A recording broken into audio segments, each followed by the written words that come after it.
पूरी पृथ्वी अपनी है, सभी भाई बहन भगवान के बच्चे हैं, अपने हैं, इसमें कोई पराया नहीं है। हम एक दूसरे को दुखी करके, किसी को सता के, वचन कर्म और किसी भी ताकत से हम दोषी बनते हैं। हमें तो वचन कर्म से और तन मन धन से सबको सुखी करने की चेष्टा करनी चाहिए। कबीर साहब का विधान है, ऐसी बानी बोलिए मन का आपा खोए, औरन को भी शीतल करे, आप भी शीतल होए। तो इस प्रकार के फार्मूले अपना अपना के इस भक्ति मार्ग को सफल करना पड़ेगा, और कोई इसका तरीका नहीं है।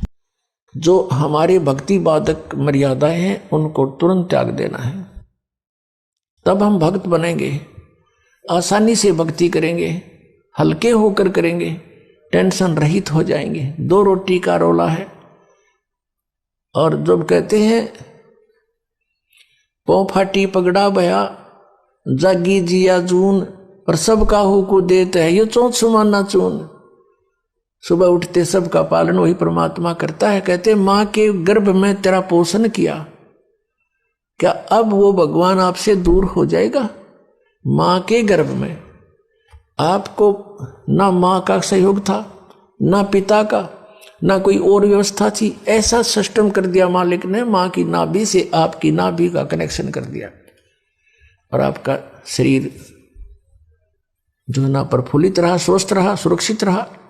और आप जी के बाहर आते ही मां के स्तन में दूध आ गया, और पहले नहीं था। जो मालिक इतना इंटेलिजेंट है और इतनी केयर टेक आपकी करता है, क्या आगे वो आंखें बंद करके बैठेगा आपके लिए? विचार करने की बात है।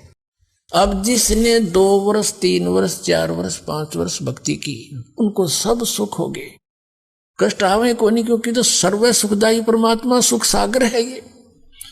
अब उनका भूल पड़न लाएगी, अभिमान होने लग गया, यहाँ छोटी छोटी बातों पर अभिमानवश कोई 100 डिफेक्ट हमारे में निकालने लग जाते हैं।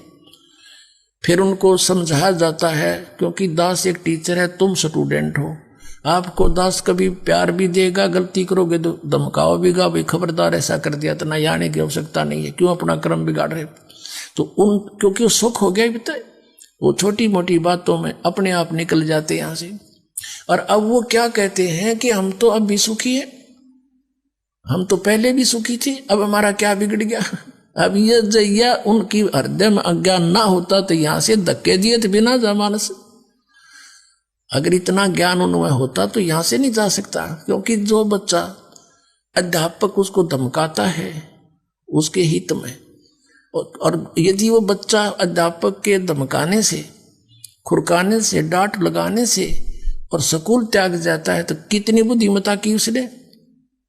अब यहाँ आप स्टूडेंट हो, विद्यार्थी हो, तो अध्यापक का कर्तव्य बना है इनको खुरका धमका के इनके भविष्य को देखते हुए इनको सुचारू करूं। और बच्चा जो डॉक्टर अपने टीचर की डांट भी खाता है और आगे फिर बढ़िया ठीक ढंग से उस त्रुटि को ठीक करके आता, तो वो बच्चे सफल होते हैं। और जो छोड़ के भाग जाता है तो उसको अपना जीवन नाश करते हैं। अब उनको फिर पता चलेगा, वो कह रहे ना अब हमने कोई तकलीफ नहीं, हम सब ठाठ हैं यूं के यूं। अब वो 2-4 वर्ष की जो भक्ति उन्होंने सुचारू की थी, अब वो उसके गुड अकाउंट में है, अब वो नरे पाप कर रहा है। तो जब तक उसकी वह पूंजी रहेगी पुनों की भक्ति की, तब तक तो वो से आग लगाओ, शराब पियो, बकवाद करो, भगवान ने भी याद ना करो, तो वो तो पूरी देगा काल उनको, काल के उसमें चले गए विधान में। और जब वो बैटरी डाउन होएगी इनकी, वो समाप्त हो जाएंगे कुछ दिनों में, फिर रोएंगे। आज दास देख रहा है 6-6 वर्ष जो यहां से त्याग कर चले गए थे, अब 6 वर्ष के बाद किसी के जीव में। अब 3 चरणों में परमात्मा ने कलयुग को बांटा है। इस कलयुग को प्रथम चरण कलयुग निर्याना, और जा दिन मगर मांडो में दाना। प्रथम चरण वो होगा कि मैं मगर से सह शरीर जाऊंगा, और ये बिचली पीढ़ी और अंत की पीढ़ी कृतघ्नी हो जाएंगे। कलयुग के लोग वो भक्ति नहीं करेंगे, सब मांसाहारी हो जाएंगे। अब ये हजारों वर्षों तक एक बार पूरे विश्व में सतयुग जैसा माहौल होगा। सब बुराई त्यागेंगे, क्योंकि मांस खाना कोई अच्छी बात नहीं है। और शराब पीना ये तो बहुत बुरा, पी के देखो आदमी पशु बन जाता है, ना जाने कहाँ नंगा पड़ा रहता है, जमीन पर गिर जाता है, मुंह में झाग आते हैं, कुत्ते मूत जाते हैं उनके मुंह में पड़े गए। ये कोई जीवन है? और तमाकू जिसने गधे भी ना खाते, और ये मानस पीवे है, तरह गजब भैया। तो इस तरह ही अपने आप हेट होएगी। जैसे अब बुराई घर करी है सहज सहज, पहले हमारे पूर्वज विकारी नहीं थे, अब देखा देखी आग लग गई। ऐसे ही हम समाज को धीरे धीरे हटते हटते बुराइयों से और कति नाश कर देंगे सब बुराइयों का। बिल्कुल होगा, गारंटीड बात होगा। पैसे की हमने जरूरत किस लिए है?